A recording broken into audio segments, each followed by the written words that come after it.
Мынчалык унду кимге калтырдыңыз? Сага, активтерге калтырдым. Айын үчүн мынча көп? Себеби элден көп иштейбиз. Жоопкерчилигибиз элдигинен чоң, ошон үчүн. Өкмөт бизге ишенип, элден көп иштейт деп койгон. Ондун көбүн өздөрү алсын деген эмес.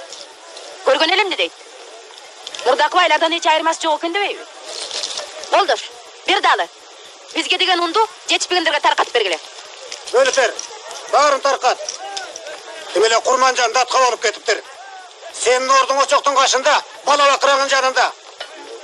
Күйөөңүн кийип алып сен катын көбөле чамгарактай бербегин.